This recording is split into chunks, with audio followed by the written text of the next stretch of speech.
Tiago, great to see you. Thank you so much for your time. It's been the most incredible summer for transfers in the Premier League, for transfers around the globe. Premier League sides have spent in excess of £3 billion on buying new players, trading between themselves. For someone like yourself who's been right at the heart of it, can you tell us what this summer's been like? Yeah, for us has been very busy because we start very early in the market. When we sold Dean Huijsen, I think it was April, May. So if you look to the timeline, we start this summer in April and we just finished yesterday. So it's been very busy. I think, for all of us that we are involved in the business is sometimes overwhelming. Not only because the amount of things that you do, but it's more about the mental space that these things occupy in your mind. So you are always like mentally tired.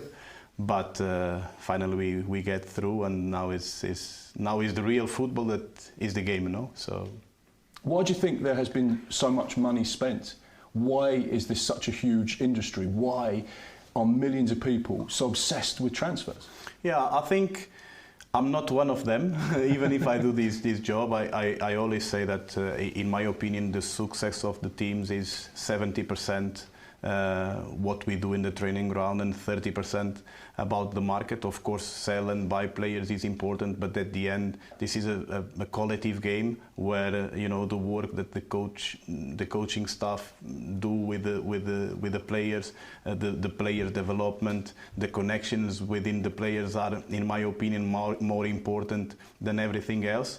But clearly nowadays is a big industry. It's not only the trading of the players, but is the social media, the journalism, the show around the transfers. All of a sudden it seems that even the sporting directors, they are superstars. And it's like a industry by itself. It feels like there's been two key themes this summer: player power and PSR. Which one would you like to start with first? Look, I think the PSR I'm very comfortable with because, as you know, I came from Roma, and in Roma we have got several problems with the financial fair play. I think these kind of regulations are very important to create a sustainable business. I think no one likes to see historical clubs to just get relegated or disappear for financial reasons. So even if I'm I love to sign players and if we could spend all the money we would do it, but I think at the end we need to be accountable, we need to be responsible, and I think these kind of rules help us to build this lovely sport in a very sustainable way. So I'm comfortable with that. This summer we were very affected with the PSR. I think when the season finished, if we wouldn't sell anyone, we would be in trouble. So I think we were one of the 3 worst teams regarding to the PSR. So clearly, it was something that it was in the top of my list to get, a good position in the PSR going forward, and we did an amazing job in this area. Regarding to the player power, I think we need to be careful. When I say we, I'm talking about the clubs. I think the players are the most important thing in the business. The players and the coaches. That's why we pay tickets. We want to see them. But at the end, it's important to protect the clubs as well. So of course the players, as they have their own opinion, they have their own will. I'm not going to comment the situations that happen with other clubs. But I do feel that the club needs to be protected as well. We need to take care about the clubs as well, because we sign contracts, we pay salaries, we develop these amazing facilities, and we deserve the respect as well. But I'm lucky that I work in a top environment. People here is very familiar and very friendly. Players, even the ones that they left, they were amazing with us, and I'm grateful to them. So in that side, I think for us, it was very quiet and peaceful. When it comes to PSR, it's clearly an important set of rules that people need to respect. Like you say, it's about being sustainable and sensible and ensuring that the hundreds of years of footballing heritage for those respective clubs doesn't disappear. But does it stop teams being ambitious? Does it stop teams competing at the highest level? Is it fit for purpose at the moment? I mean, in my personal opinion, no. I think push us to do the things with creativity, push us to do the things with planning and strategy. But if you do the things properly, you always can be ambitious and you always can be competitive. Of course, I think the plans in a medium and long term with a PSR, it will help us, because it's not good for a club that all of a sudden you drag on your questions and then your problems, and then you will have a summer where it seems that you need to sell everyone. So of course that's not good. But I think nowadays the Premier League clubs, they are aware about all the rules on the PSR and give us the capacity to prepare, plan and define a strategy that, in my opinion, there's plenty of ways to be compliant with the PSR and at the same time be competitive. Obviously, it is a very big challenge to make sure that you run this operation and you run it in the right way and you spend money, because ultimately there are so many gambles in football, particularly when it comes to player transfers. How difficult is it for you when you are operating such a fine line with a club like Bournemouth that has a turnover of, say, 160 million, but you've got to try and compete with a team like Manchester City, who has a turnover of 720 million, or Newcastle, 320 million. Bournemouth, one of the lowest sides in the Premier League when it comes to turnover, but yet you've got to compete. But you're saying, be creative, be unique, be good, be different, and you can still find your level and match those sides. Yeah, I think no matter the money that you can put in the club, we will never be like the clubs that you mentioned. We have our own history, we have our own DNA, and I think the work that the club has been done since Bill Foley took over and since Andoni is our coach, is to create an atmosphere, a mentality, a culture where the team can face all these big teams with no fear. We believe that we are competitive enough to win against everyone. Then, of course, in the long run, we can't compare with that clubs. We can't be in a position where we fight for the title. The Premier League is every year more competitive. I think for us the next season it will be very challenging because the changes that we have done. But again, I think we can do what we can do considering the size and the DNA of the club. But in my perspective, is not only about the money.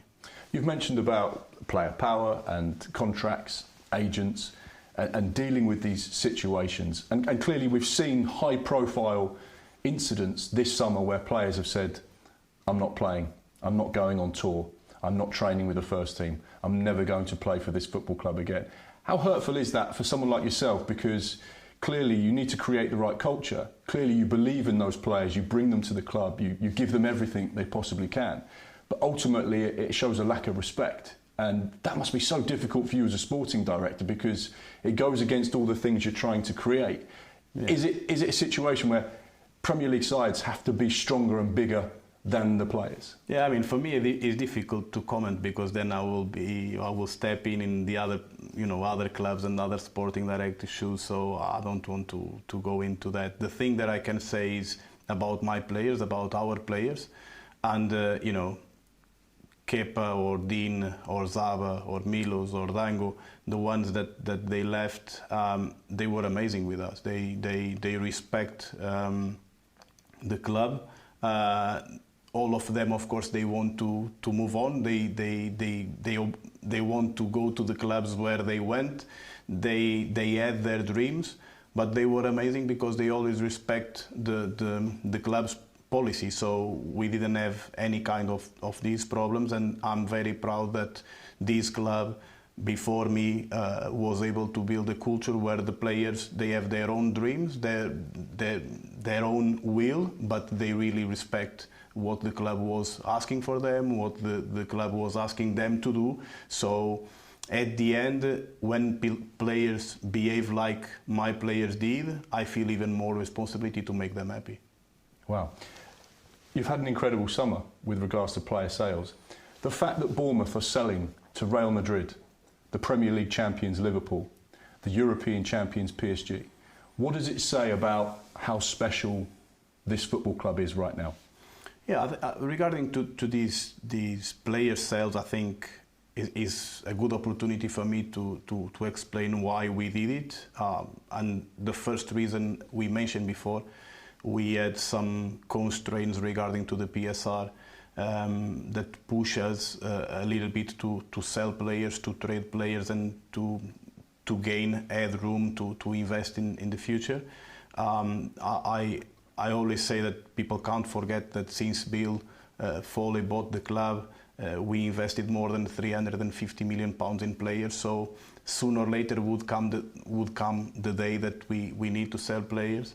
But like we spoke before, then when these big clubs come, when these big clubs knock on our door, it's difficult to stand in the players' way. And it's not only difficult, it's even like, should we do it? Because I think our job as, sporting directors, CEOs, technical directors, owners, our job is in a club as Bournemouth is to understand where is the point, where is the moment where the player achieved his maximum in the club. And honestly, when you sell players to Liverpool, Real Madrid, to Paris Saint-Germain for that amount of money, I don't think we could have done different decisions. And saying that, and coming to your question, I do believe that what we have done will help us to recruit in the future, because the other players, the other agents, the other families, they will understand that Bournemouth is a good platform to develop players and to help them to achieve their dreams. But before they will achieve their dreams, they need to help us to fulfill our dreams. That is getting better, is win games, is being stable in the Premier League, is fighting against that big teams that you mentioned before. So yes, I do think that these three situations help everyone to understand that a little bit of magic happens in Bournemouth. You mentioned that first deal that started quite early on, Dean Howson to Real Madrid. He came from Juventus for 12 to 13 million pounds, has a release clause in his contract at 50. Some people say, why was that release clause in there? You look from the surface and you say, well, actually, if you sign someone for 12 and sell them for 50 in less than 12 months, that's incredible business. And if that happens, fair play to the player, fair play to the club. Is there a situation where certain players will only join certain clubs because of a release clause, because they want that opportunity to progress without having to put a statement on social media, without having to stop training? It's a clear understanding contractually between the player, his representative, and the club. If you get this far, if someone wants to pay this, we'll let you go. Yeah, I think we can't forget. I think Dean did so well that then people say, maybe £52.6 million is not enough. Yeah, but 10 months ago, we bought him for 12, like you said. He was a boy with 19 years old. But again, he did so well, everyone in the world wanted to buy him, that then people say, oh, damn, we shouldn't put that release clause. But as you said, it is sometimes is even a way to convince the players to come. Dean is very special player, a very special person, and I think we should be grateful and happy that we as Bournemouth, we managed to convince him. I can tell you that, and the Dean and the agents, they can confirm, in that moment, I think Dean, he had maybe 7 different offers from different countries, and he chose Bournemouth. And he came here, the first months he didn't play. He took advantage of, an amazing setup that we have with our coaching staff, with our coach. He was humble enough, to not play, to listen, to learn. And then when he got the opportunity, he was amazing. Always in a position where he gave everything for the team. He played games even knowing that you would go to Real Madrid already, and you never felt like that his performance was affected. So yeah, I think release clauses comes with a business. Sometimes we think that is the best way to do the deal and to convince players to come, and at least we don't need to fight with anyone. People comes and they put the clause on the table and it's done. Bournemouth's net spend this summer in the Premier League is the best, minus 65 million, which is hugely impressive because you've let go a number of players, you've signed a number of players, but the accountancy, the finance of what you've done this summer looks really impressive. How difficult is that? Because you want to spend money, you want to improve, but you have to be careful. Of course. I think it will be, in reality, is even better than the number that you said, because there are at least 2 deals that they are loans with obligations that, of course, they will become obligation, and of course, I think the net spend, it will be even better. As I told before, we really needed to do this step this summer to be compliant with the PSR. We did a huge work as well with our wage bill, where I think, like you know, last season we have got 10, 11 players on loan, and of course that players, they represent assets from the club. They have their own salary, so every summer that they come back, our wage bill increases. So the work that we have done this summer was to try to reinforce the economical and financial position of the club, to be in a position where in next January and next summer we will be there again, and we will be in a position that we can reinforce the team again, even if we did this summer, because we have spent, if I'm not wrong, 150 million pounds. So, but the trading needs to be positive for a club as Bournemouth. So we don't have like a massive stadium, we don't have massive revenues from the other components of the business. So the trading is the way that we find to be sustainable. A lot of people from the outside look at what Bournemouth do in their recruitment and they say, how do they do it? Because over the last 12, 18, 24 months, you've been incredibly successful at finding young gems, young players, developing them, coaching them, being in and around the setup, and then making them into Premier League stars and Premier League regulars. What is it that's so different about what you do here at this football club that makes you stand out on the global stage? Yeah, I would say that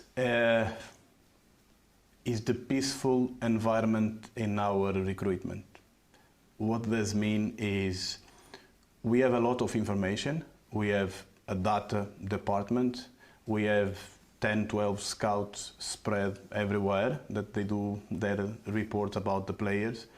We go very, very deep regarding to the, social behaviors, personal references, injuries. We try to get all the information about the players. But then there's, I think, the most important thing where I speak about this peaceful environment is the relationship between these departments, between this information and the team itself. So Simon Francis is the most important person in this process, because he's the one that not only collect and lead all this information from the recruitment side, but he's the person that I think is more prepared to understand what the Andoni demands are, because we can't forget the role of the coach in all this process. Andoni is a top coach to work with. He has a very clear idea what he wants as a profile of the players, and for us the job then is a little bit easier. So to try to make the long story short, I think Simon for us works a little bit like the pivot, the engine of this process, where our guys outside, the scouts, the data, they collect information, we trust them, they are in the field, they understand a lot about the players. But then we have a coach that we love, that we believe, that is very clear about the kind of things that he needs in his team.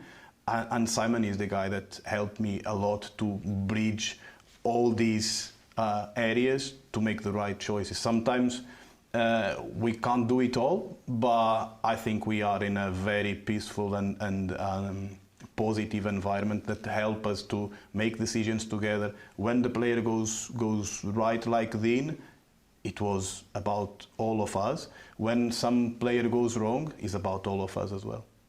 I've seen Simon Francis play a lot of roles, centre half, right back. Never seen him play as a pivot. I understand what you're saying, and it's obviously key. Bill Foley has spoken so much about the structure of the club and the culture of the club. We'll talk about the owner in a moment. You've mentioned Andoni. Phenomenal job. 2 incredible seasons at Bournemouth. Last year, a record-breaking campaign. Most goals in the Premier League, most wins, most points, equal highest position, fighting for Europe right to the bitter end.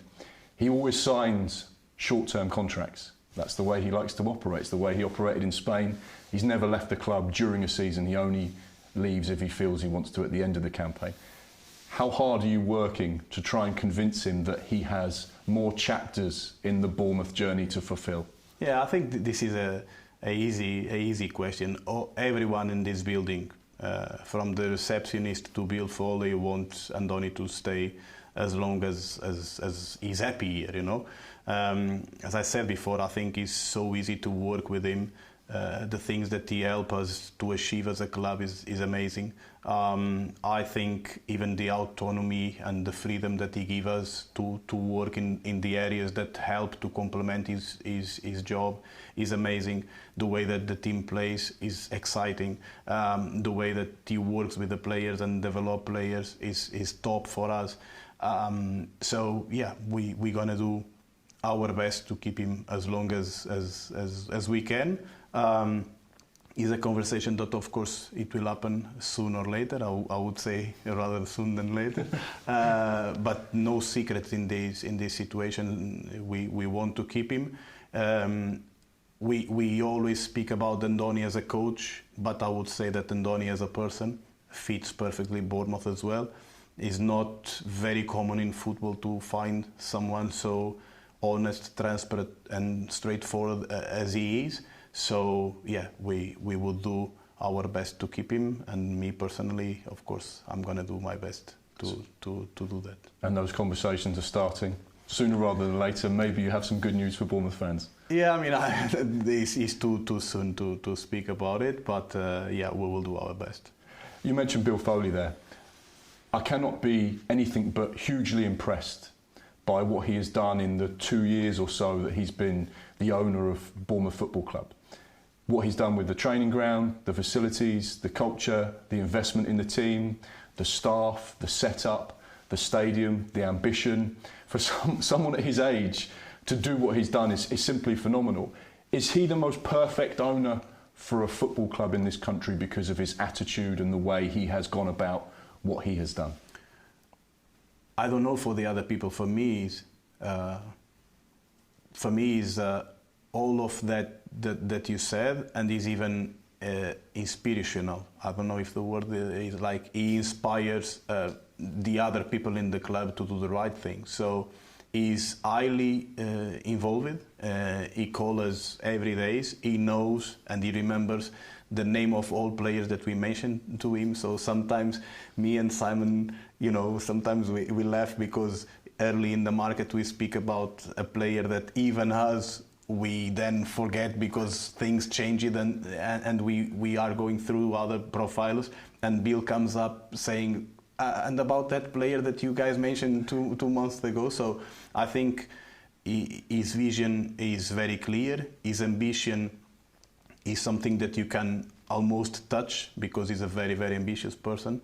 He has been investing so much time, effort and money in the club. But then in a daily basis, he's a person that inspires us, you know, he's a great leader. And I have my experience. I work in 3 different clubs. I know a lot of people in the business, and I never met anyone better than him. Amazing. And finally, we've spoken so much about transfers in the summer, PSR and money. Let's talk about football. The season ahead, we've spent a great deal of time talking about the recruitment, the players, the new faces, replacing players, and I think most Bournemouth fans will say it looks like you've actually upgraded You know, we've lost very talented players that have gone on to bigger clubs and maybe more exciting opportunities in one respect because of the position in the league and fighting for the title or the Champions League. But the players you've recruited look exceptional as well. How confident are you can replicate or maybe even better last season's record-breaking season? I think we need to be very careful with the expectations. I don't want to sound as like a lack of ambition, but the ambition will always be there. We want to be a team that goes to every games with a feeling that we can win, no matter where we play or against who. We want to win, but we need to understand that we change it maybe more than we expected. We can't forget that we lost 4 or 5 players that they were starters, and of course these changes brings a more challenge season for the coach and for the team. So the ambition is there. I think everyone that is in the building, starting from me, but even with all the players in the dressing room, everyone wants to show that we are grateful to the ones that they left, but we want to show that we can do good again. We want to show that we are better enough, but we need to understand that Andoni's job next season, it will be more challenging. There are 7 new players in the building, that they are good players. We trust them a lot. I don't want even to compare with the ones that they left. They are different, but we do believe that they are amazing and we love to have them here. But like I said before, football is a game where the connections and the daily work is more important than the transfers. So there's, you know, a lot of work to do. There's a lot of training to do. There's a lot of connections to build. And I think it would be unfair towards to Andoni and to all of us, saying that our objective for the next season is doing better than last season. If we will have the opportunity, if we will have the chance, believe me, we will be there. But we need to be careful because the season it will be challenging. But I think that the changes that we have done, it will help us in the medium term to be a more competitive team. But I think in the next couple of months, I think this season, sometimes we will feel that some players are doing mistakes because they are learning, maybe because like Milos did in the first season, or Zava in the first 6 months that he didn't play, or Dean in the first 2 months didn't play. So this is a process. So I wouldn't take as guaranteed that Bournemouth now, it will be always in a position that we will be in the top of the table. So it requires a lot of work, and I want to give them, players and coaches, you know, peace enough to do their work like they do. And the only thing that I can promise is this spirit that we go everywhere to win, I think it will be there. And just finally, this is your first full summer working at the club. I know you came in last year, but you've been there working with Simon. How much are you loving the Premier League? How much are you loving the challenge that it presents on the global stage and the work you're doing here? How much are you sort of immersing yourself within the culture of Bournemouth and the community spirit that's been so important to the club? Are you finding a way to enjoy these moments despite all the pressure? Yeah, to be honest, I think it's the best phase of my career. I'm very grateful to everyone that works with me here. Of course, starting for the people that is more close to me, like Simon or Neil or even Bill or Andoni, because, you know, I came from 2 massive clubs, but 2 completely different cultures where the pressure is different. And sometimes it seems that people look at you as the main man, the boss, but you don't enjoy nothing of what you do because, you know, the pressure is just so heavy that you can't enjoy. In Bournemouth, like I told you, I'm in the best phase of my career because I fulfill my dream that it was to work for a Premier League club. I really enjoy Premier League. I really enjoy every stadium that I go. You know, just the fact that I sit in the cottage in Fulham games, I feel like I have seen this thing 20 years ago in the Portuguese television. Anfield Road, Manchester United, these kind of things. So I'm enjoying my job like I never did. and of course being successful and working with all these people alongside me and you know, doing a good job so far. Yeah, I'm loving it, and I want to stay here.